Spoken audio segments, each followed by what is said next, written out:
आखिर किस तरह भारत का एक राज्य कुछ देशों से आगे हो सकता है। तो आज हम लोग बात करने वाले हैं गुजरात स्टेट के बारे में।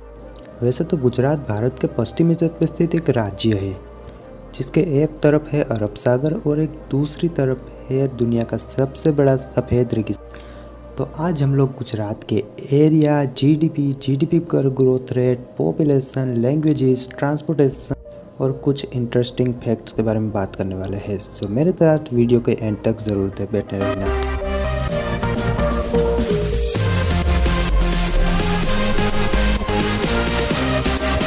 तो फर्स्ट ऑफ ऑल हम गुजरात के एरिया के बारे में बात कर लेते हैं। तो गुजरात का एरिया 1,96,004 स्क्वायर किलोमीटर है। अगर ये एक अलग से देश होता तो ये पूरे वर्ल्ड में 87 नंबर पे। आपको बता दूं कि गुजरात एरिया के मामले में Bangladesh, UAE, Nepal, north Korea, south Korea और इजराइल जैसे देशों से भी आगे है। तो दोस्तों जीडीपी की बात कर लेते हैं। सब बेसिकली गुजरात की जीडीपी 14.96 लाख करोड़ भारतीय रुपए है और ये अलग से देश होता तो ये 51 largest country bye nominal GDP in the world होती।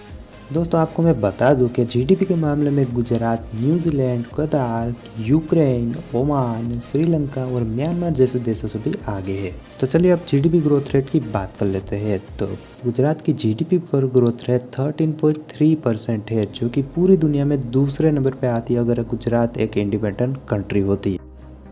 तो चलिए पॉपुलेशन की बात कर लेते हैं। तो गुजरात की पॉपुलेशन 6.2 करोड़ है और बेसिकली ये अगर इंडिपेंडेंट कंट्री होता तो ये पूरे की पूरे दुनिया में 23rd नंबर पे आता। तो चलिए लैंग्वेजेस की बात कर लेते हैं। सो गुजरात में 85.97% Gujarati, 7.06% Hindi, 1.96% Sindhi, 1.52% Marathi, 0.76% Urdu and 2.7% other languages बोली जाती है। इसके हिसाब से अगर देखा जाए तो गुजरात एक इंडिपेंडेंट कंट्री होता तो इसकी नेशनल लैंग्वेज गुजराती ही होती।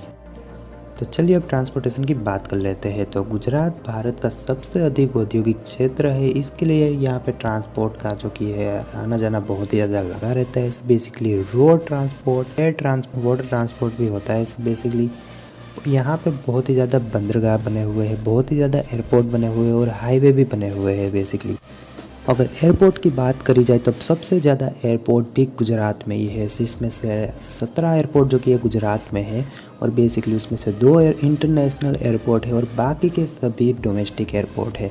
उसमें से 2 इंटरनेशनल एयरपोर्ट है, अहमदाबाद एयरपोर्ट यानी कि सरदार वल्लभ भाई पटेल इंटरनेशनल एयरपोर्ट है, एक दूसरा है सूरत इंटरनेशनल एयरपोर्ट। रोड ट्रांसपोर्ट में अगर आप देखने को जाए तो बेसिकली ट्रक्स वगैरह तो जाते ही रहते हैं, लेकिन लोगों को घूमने के लिए बेसिकली यहाँ पे बस की सुविधा बहुत ही अच्छी देखने को मिल जाती है। गुजरात में चलती है जीएसआरटीसी की बस एंड ट्रेन वगैरह तो बेसिकली चलती ही रहती है। तो चलिए अब टूरिज्म की बात कर लेते हैं। सो बेसिकली गुजरात में आप घूम सकते हो स्टैचू ऑफ यूनिटी, द्वारकाधीश मंदिर, गिरनार, कच्छ का सफ़ेद रेगिस्तान, सोमनाथ मंदिर, सापुतारा हिल स्टेशन और भी जगह आप जा सकते हो। इसके लिए आप गुजरात की टूरिज्म के ऑफिशियल इंस्टाग्राम पेज पे भी जा सकते हो। यहाँ का गांधीनगर शहर एशिया का सबसे अधिक हरियाली वाला शहर माना जाता है। गुजरात एकमात्र ऐसा राज्य है जहाँ पे एशियाई शेर पाए जाते हैं। भारत के सबसे साफ सुथरे राज्यों की सूची में गुजरात तीसरे नंबर पे आता है। गुजरात भारत का पेट्रोकेमिकल हब है और भारत में 51% से ज़्यादा पेट्रोकेमिकल का उत्पादन गुजरात अकेला करता है। दुनिया की सबसे बड़ी ऑयल रिफाइनरी भी गुजरात के जामनगर में स्थित है। आपको जान के हैरानी होगी कि दुनिया में जितने भी हीरे पॉलिश किए जाते हैं उसमें से 80% गुजरात के सूरत में पॉलिश किए जाते हैं, जिसकी वजह से सूरत को डायमंड सिटी ऑफ वर्ल्ड भी कहा जाता है। सूरत भारत का पहला ऐसा शहर है जिसे स्मार्ट सिटी के रूप में चुना गया है। गुजरात का गरबा सिर्फ भारत में ही नहीं पूरी दुनिया में मशहूर है। गुजरात की जियोग्राफिकल लोकेशन की बात करी जाए तो गुजरात मध्य प्रदेश, राजस्थान और महाराष्ट्र से अपना नेशनल बॉर्डर शेयर करता है और पाकिस्तान के साथ अपना इंटरनेशनल बॉर्डर शेयर करता है। गुजरात में बहुत ही सारे बिजनेसमैन आते हैं और बेसिकली ज़्यादातर बिजनेसमैन गुजरात के ही होते हैं।